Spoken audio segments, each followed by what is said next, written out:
where this channel will provide you with information about your work, love, finances, and life in general. Before I provide information on some of the aspects I mentioned earlier, I also want to remind you that the information I'm providing you is not a guide for you to take or accept. I can only provide you with information based on the cards I hold about you. You can only plan your life, but behind that information and planning, the Creator is the one who determines. Before I randomly draw each card I'm holding, I also remind my friends who come across my channel to press the subscribe button and ring the bell so that my next video will be more enthusiastic about providing good information about your energy condition, the people you've prioritized, and third parties. Okay, gang, this time I will be giving you a specific topic to discuss, but I will try to provide you with information from each card I'll randomly draw. Does this information relate to your past conditions or the opposite? Let's get straight to it. I will draw several cards. The cards I draw may or may not be resonant. I will return it all to your thought patterns. I will return it all to the energy conditions you have at this moment. We will try.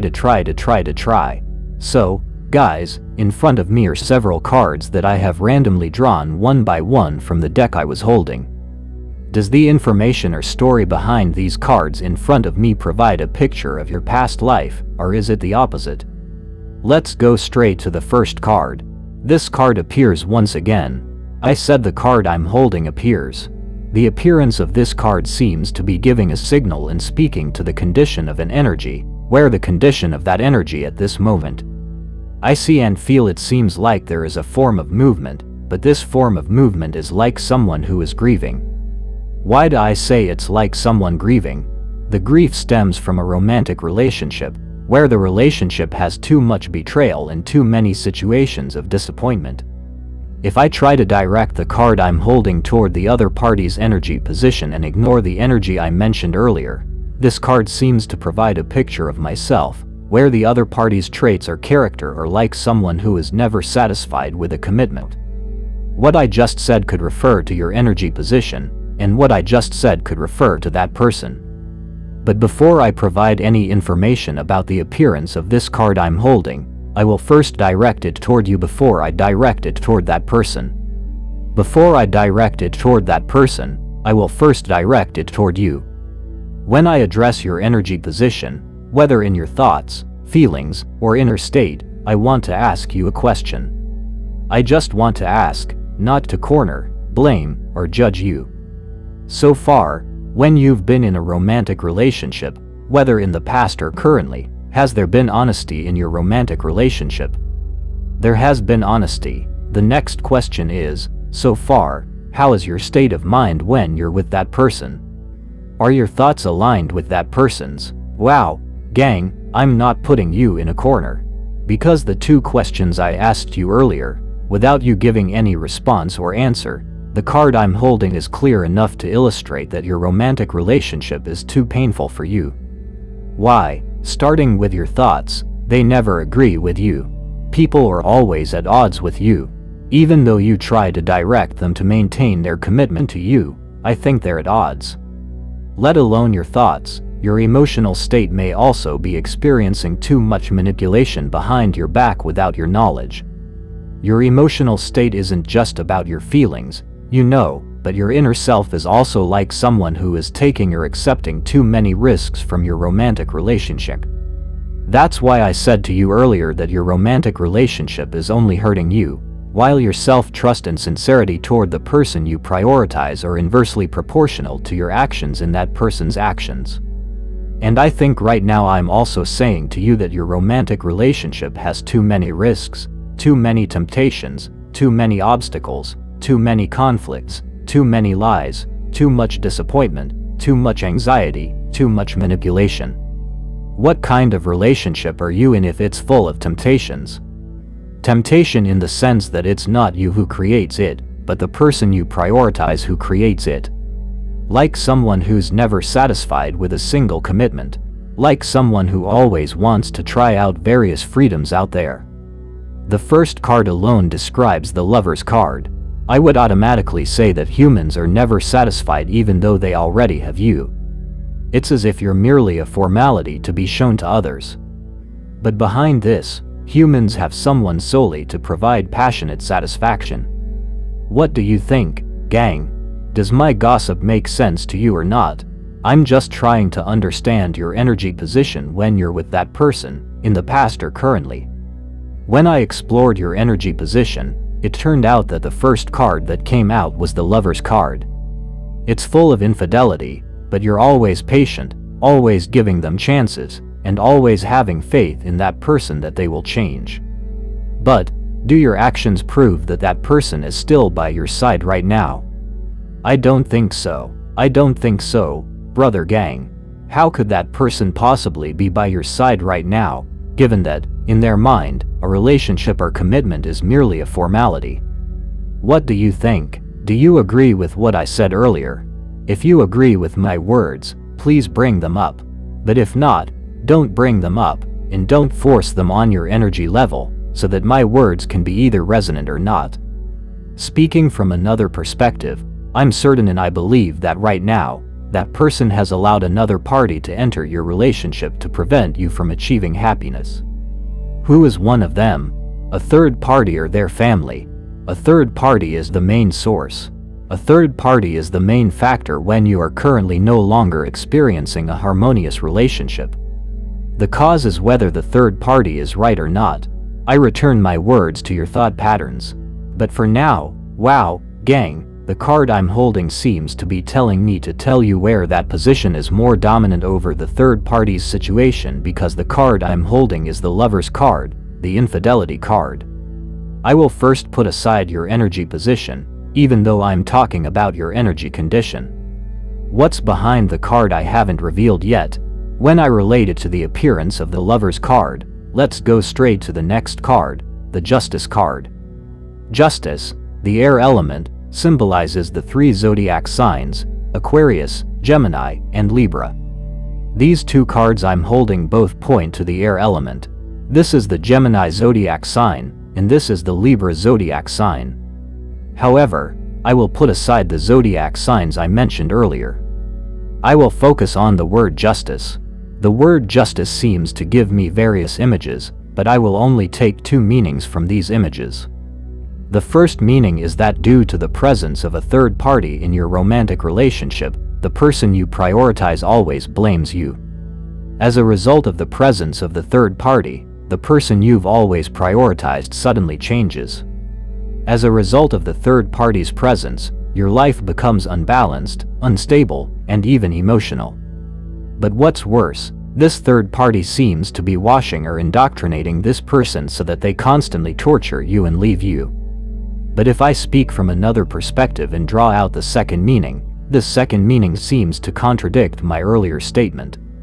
Why might this Justice card be speaking of a condition called karma?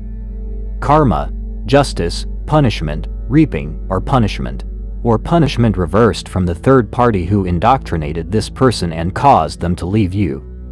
This karma awaits the third party. This punishment awaits the third party. Because it is truly extraordinary. The evil inflicted by this third party to destroy your life starts with your needs that should have been provided but weren't, as a result of this third party, starting with the mental responsibility that this human should have provided, but this third party seems to be hindering you. I don't know if you agree with what I said earlier or not. It all comes back to your mindset. At least, no matter how hard I try, this is all the result of the third party's game. But don't worry. This Justice card is what you've been asking of the Creator, isn't it? This Justice card is what you've been demanding from the universe so that the third party can receive karma or punishment. What do you think? Are my words true or not? That's what you're demanding, isn't it? So that you feel satisfied. So that you can see the sadness that the third party is experiencing, isn't it? Just wait. If it doesn't happen before the end of the year, the energy movement will be channeled in 2023. The second card has appeared, the Justice card. I'm sure and I believe this will happen. I don't blame you, and I don't condone third parties. But when it comes to destroying other people's happiness just to achieve various life stability, whether material or status, that's wrong. Wrong, bro. That's why I never agree with third parties. I'm the biggest opponent, not that I've ever experienced it, but that's the reality. Let's look at the next card. The Damun card appears. The water element symbolizes 3 zodiac signs: Pisces, Cancer, and Scorpio. If I try to put aside the 3 zodiac signs I mentioned earlier, the word, the moon, seems to provide an image that has 2 meanings. The first meaning is lies. The second meaning is danger, danger. It seems that the person you've prioritized all this time already knows he can prioritize a third party because of the mystical game. But that game will sooner or later turn against the third party. When the mystical game turns against the third party, it will cause the third party to accept danger. However, with justice, the karma from the mystical game will turn against the third party. The Dead card appears again. The water element that appears symbolizes the 3 zodiac signs: Pisces, Cancer, and Scorpio. If I try to put aside the 3 zodiac signs I mentioned earlier, the word, the Dead, seems to convey news, which is death, or a mystical game. I could relate it to financial conditions, physical work, and business. Everything will end, and everyone will be left behind. But these 4 cards I hold seem to be waiting for the presence of a third party to receive their karma, and punishment is the third party who has destroyed someone else's happiness. The Deadic card appears, the card of death. Yes, I can only hope that this news of death is from his/her affair, which will make one party realize it and leave with sadness. I don't want to say there will be death, because if I speak from the perspective of death, you might think I've surpassed the Creator's power. I don't want to say that, but there's at least one condition that can suddenly surprise a third party: the Devil card, the earth element symbolized by the 3 zodiac signs Capricorn, Taurus, and Virgo. If I try to put aside the 3 zodiac signs I mentioned earlier, I'd categorize this third party as a devil. A devil that eats away at your happiness, allowing the third party to gain happiness. A devil that sucks the needs out of that person, causing that person to abandon you and blame themselves. It's the devil, after all. Why does my voice suddenly become so low? As soon as I said the word, devil, I don't know about the devil, mysticism, karma, death, or third-party evil. Hopefully, in the near future, the justice you've been demanding will be answered by the Creator. But for me, I can assure you that these 5 cards I'm holding won't happen before this year ends, or next year. Because I'm speaking like this, my subconscious is already speaking, as if someone inside my body has already spoken. Because of the Dead card, the Moon card, and the Devil card. Negative cards are drawn, 2 swords appear, left and right and left with my eyes closed. If I try to take one of the 2 swords, the one I took seems to provide a picture of a deadlock that will be faced by a third party and a state of despair that will be faced by the person who has left you, as if in a state of confusion about returning to you. Let's see the next card that appears, the 5 of a Tankless card, consisting of 5 coins. If I try to take one of the 5 coins, the one I take seems to provide a picture of a state of suffering that will await them sooner or later. This third party has already suffered, or perhaps the person has experienced suffering or stupidity when leaving you. And it's possible that the person is begging for your return. You can see for yourself that the person's finances are poor, their health is suffering, and they are sickly, while the third party is leisurely enjoying a certain degree of happiness.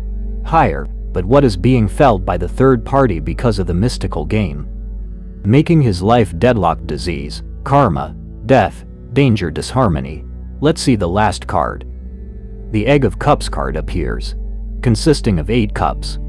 If I try to take 1 cup from the 8 cups, the 1 cup I took earlier seems to give me a picture of myself, but this picture doesn't refer to you, but to those 2 bastards.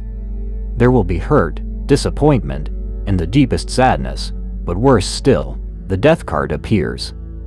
The punishment from a third party will occur according to the justice you have been asking for from the universe. Before I close, remember, from the cards I took earlier, I didn't give you a suggestion. This suggestion could direct your thoughts so that your thoughts would be directed towards my words. When I lifted the dead card, suddenly my ears rang as if someone was flicking me. Is it possible that because the dead card came out, it was as if a third party was connected to me because of me? I'm discussing third parties. That's entirely the creator's business. At least for now, I've provided you with some information, and I've tried my best to break through the third party situation.